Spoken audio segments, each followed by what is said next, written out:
নমস্কার বন্ধুরা, বিপাশাস ওয়ার্ল্ডের আরও একটি নতুন টিপসের ভিডিওতে তোমাদের সবাইকে স্বাগত আর অনেক ভালোবাসা জানিয়ে আজকে একটা নতুন ভিডিও শুরু করছি। দেখো বন্ধুরা, সকাল থেকে রাত পর্যন্ত মহিলাদের অনেক কাজকর্মই করতে হয়, তাই কিছু কাজকর্ম আমরা যদি একটু বুদ্ধি কাটিয়ে করি তাহলে কিন্তু নিজেদেরই সুবিধে হবে। সারাদিন পর নিজেদের জন্য আমরা কিছুটা সময় বার করতে পারবো, ঠিক সেরকমই অনেকটা খরচ সাশ্রয় করতে পারবো।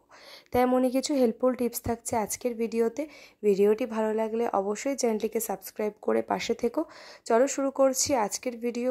প্রথম টিপস, দেখো বন্ধুরা, শাল তার মধ্যে যখন সেফটি পিন দিয়ে পিন আপ করি তখন কিন্তু অনেক সময় হয় সেফটি পিনের মাথাটা ভোঁতা থাকার ফলে কোনোভাবেই কিন্তু ঢুকতে চায় না সেই শাড়ি, মানে ভারী শাড়িটা বা যে কোনো ভারী মোটা কিছুর মধ্যে সেফটি পিনটা গাঁথতে চায় না। তখন তোমরা কি করবে, এই যে ছাঁকনি যে রয়েছে প্রত্যেকের বাড়িতেই স্টিলের ছাঁকনির মধ্যে সেফটি পিনটাকে খুলে সরু অংশটা ভালো করে ঘষে নেবে, অনেকবার ওপর নিচ করে ঘষে নেবে। তারপরেই দেখবে এটা একেবারে ধার হয়ে যাবে, একদম সরু হয়ে যাবে, মানে ছুচালো যেটা হয় সেটা হয়ে যাবে। তার ফলে কিন্তু ভারী ভারী যে শাড়ি যখন আমরা পরি কোনো বেনারসি, তো সেই শাড়ির মধ্যেও কিন্তু তোমরা এই সেফটি পিনটাকে গেঁথে নিতে পারবে অনায়াসেই। দেখো খুব সুন্দর করে আমি কিন্তু এটা ধার করে নিয়েছি, একেবারে সরু হয়ে গেছে।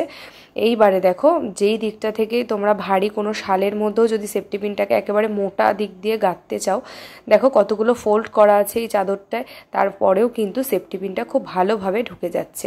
তো বন্ধুরা, এইভাবে তোমরা মানে তাড়াহুড়োর সময় যদি সেফটি পিন ভোঁতা থাকে অথবা জং পড়ে যায় তখন কিন্তু তোমরা এইভাবে কাজে লাগাতে পারো। আশা করছি ছোট্ট টিপস। এই যে কোল্ড ক্রিমগুলো, বডি লোশন, এগুলো তো আমরা গরমে ব্যবহার করি না, তাই না?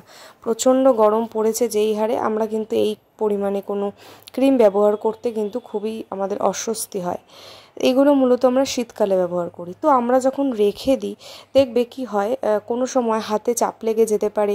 শুধু এই ভেজলিন যে সেটা কিন্তু নয়, এছাড়াও দেখবে শ্যাম্পু যেগুলো এরকম স্প্রে ফর্মে থাকে, চাপ দিলে বেরিয়ে যায়, এই ফর্মে থাকে, সেগুলোর ক্ষেত্রে বলছি।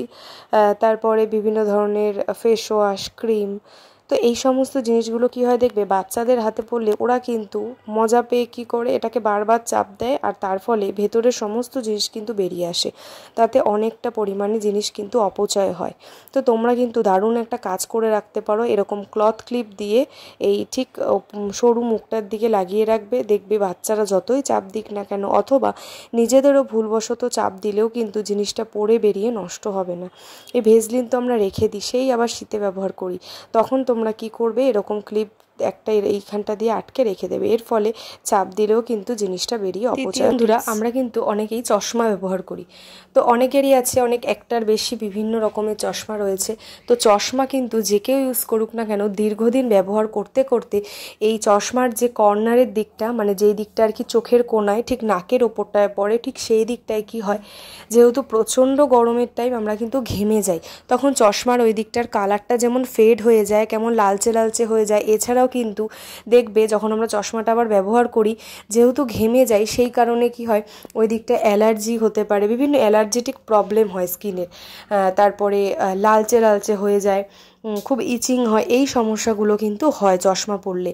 তো যাতে সেই অসুবিধা না হয় তোমরা কি করবে, যে কোনো ধরনের পাউডার নিয়ে নেবে। পাউডার কিন্তু খুব হেল্প করে এই ইচিং বা স্কিনে যে জ্বালা জ্বালা ভাবটা হয়, স্কিনটা জ্বালা জ্বালা করে, তাতে কিন্তু এই পাউডারটা খুবই সাহায্য করবে। দেখবে ঘামাচি হলে, লাল হয়ে গেলে স্কিনে আমরা কিন্তু পাউডার দিই, ঠিক এটাও সেরকম। তোমরা কি করবে, একটু পাউডারটা 2-5 মিনিট রেখে দেবে চশমার, দেখো ঠিক যেই দিকটায় নাকের ওপরটায় যে দিকটায় পড়ছে ঠিক সেই দিকটায় একটুখানি পাউডার নিয়ে চশমাগুলোতে দিয়ে রাখবে। তারপর তোমরা ঝেড়ে মুছে পরিষ্কার করে এটাকে আবার ব্যবহার করবে।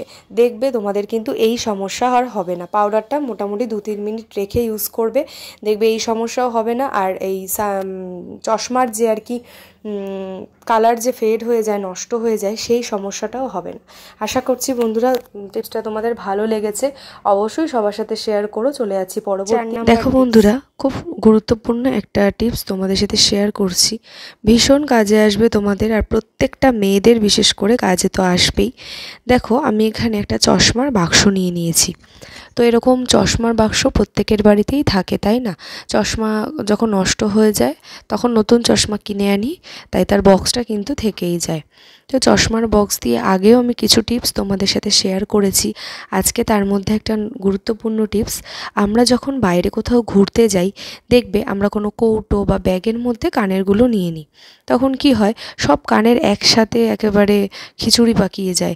যেই ড্রেসের সাথে ম্যাচ করে নিয়ে যাই সেটা প্রয়োজনের সময় কিন্তু আমরা খুঁজে তো পাই না, সেই ফলে আমাদের পরাও হয় না, তাই না?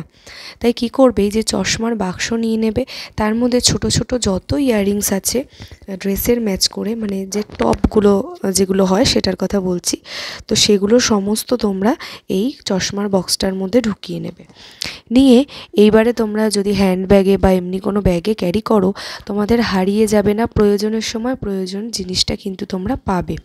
তো বন্ধুরা, চশমার বাক্স ফেলে না দিয়ে এখন থেকে তোমরা ঘুরতে যাওয়ার আগে এরকম ছোট ছোট কানে রেখে দিতে পারো। এছাড়াও ঘুরতে যাওয়া না হলেও তোমরা বাড়িতেও ডেইলি ইউজের যে কানেরগুলো সেগুলো এরকম একটা বাক্সের মধ্যে যদি রেখে দাও, তাহলে কিন্তু তোমাদের নিজেদেরই অনেকটা উপকার হবে। ভালো লাগলে বন্ধুরা শেয়ার করে। আজকের ভিডিওতে কোন টিপসটা তোমাদের সব থেকে বেশি ভালো লেগেছে সেটা অবশ্যই কমেন্ট করে জানাবে। ভালো লাগলে লাইক, কমেন্ট, শেয়ার আর চ্যানেলটিকে সাবস্ক্রাইব করে পাশে থেকো। আজকের মতন এই পর্যন্তই। পরের দিন এরকমই নতুন ভিডিও নিয়ে আবারও দেখা হচ্ছে। ততক্ষণ সবাই সাবধানে থেকো আর সুস্থ থেকো। আর অবশ্যই কমেন্ট করে জানাবে যে কোন ভিডিওটি সব থেকে তোমাদের ভালো লেগেছে।